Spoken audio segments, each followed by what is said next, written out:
Hello guys, and welcome back to a brand new video. Today is going to be episode number 19 of the Fiorentina Career Mode. Before I start, someone did ask why I don't sound too energized. It is because I have a really sore throat. I'm going to try and be a bit more energized and, excited today. I am feeling excited to be bringing this to you, but obviously with a sore throat it can be a little bit of a problem to record and stuff, so do apologise for that, and it probably will be the last time I mention it because I've been mentioning it in like every single video, and I'm sure you guys now understand that I am feeling a little bit under the weather. But nevertheless, we are going to stick to the uploads and the upload schedule that I've got going, which is almost daily, so hopefully you guys do enjoy that. We do start off today's episode with a game against Hellas Verona in the league. Hopefully looking to pick up the 3 points pretty comfortably, and we do get off to a cracking start here with Andre Carrillo with yet again another goal that involves just cutting in with a Berber spin or a roulette, whatever, and then just scoring. And he's been doing that so much this season, and I am so happy that we brought him in from Sporting Lisbon at the start of this season, obviously, and he's just been one of our best signs. But unfortunately they get back in it straight away. Costil with a pretty bad performance from a goalkeeper's point of view. He hasn't been that great since coming in, but I do have high hopes for him. Hopefully he will continue to grow and hopefully gets like an 82 overall, and then hopefully he'll be a little bit better. But we do get it from the kickoff, and we do what we do all the time, and we just tramp it basically and score from the kickoff glitch. I know you guys probably do get frustrated with that, but it is really important for us to pick up as many points as we can.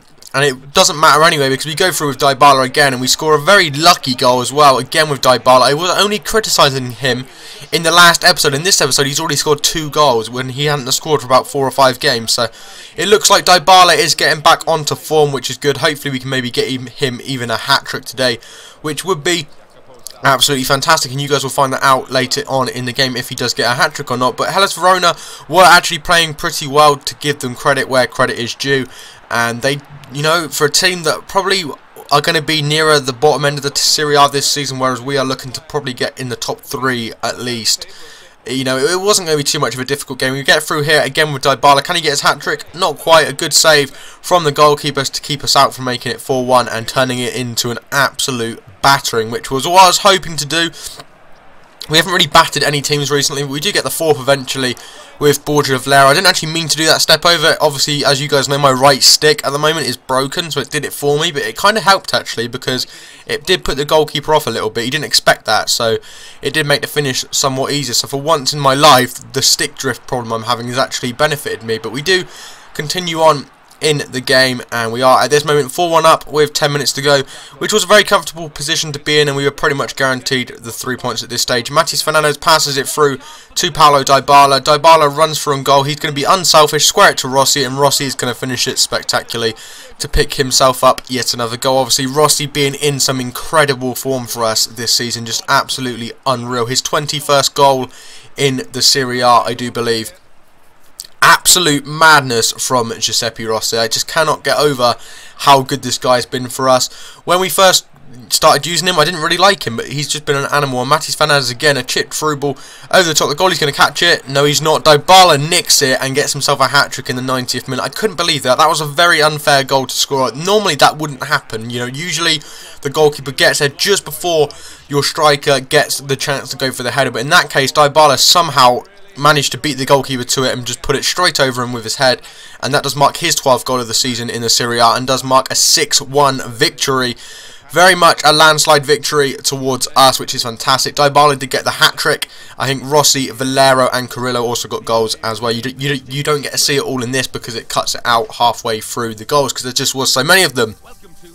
Anyway, so about pausing again, my throat is just killing me right now, but we are going into the second game of today's episode, which is going to be against Sporting Lisbon away from home. Again, 2 away games in this episode. Next episode we do start with a game against Cagliari, and also the second leg of this game here against Sporting Lisbon in the round of 16 in the Europa League. So hopefully looking to continue well in the Europa League. Obviously I'm kind of looking to win it, if we possibly can, but obviously with the Champions League, teams who don't qualify, some of them get entered into the Europa League. I'm not actually too sure how it works. I've never really paid much attention to it because no one really cares, but we could end up coming up against someone like Liverpool or Man United, a really decent Premier League side or a Bundesliga side, so it is potential that we do come up against someone who's much better than us, but I'm hoping we get a nice run of fixtures in the Europa League, at least looking to probably try and get to the final if we possibly can.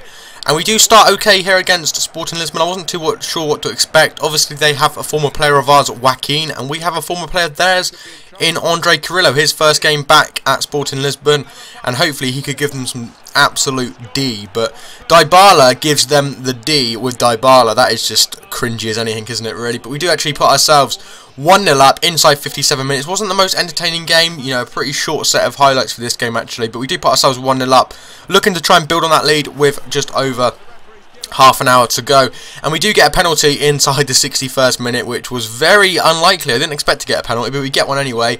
Hesse takes it. He missed 2 in the last episode. He misses that, and luckily manages to make up for it by getting himself the rebound. I think that's my first, in these last 2 days with the Hertha Career Mode and this Career Mode, is my first 2 goals from penalties that I've managed to score a rebound in this year. And I've played like 800 games of FIFA, so it is pretty crazy. But nevertheless, guys, that is actually going to round up that game. We do end up picking up the 2-0 win, which gives us the advantage into the next leg, or the second leg, and we do obviously have the 2 away goals, which is nice as well. So you guys will see in just a second the league table.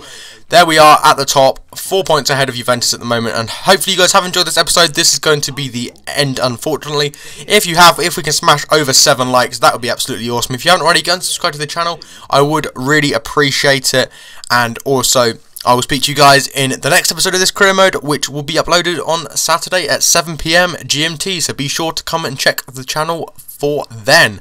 Anyway guys, that is me done, and I'll speak to you guys in the next one.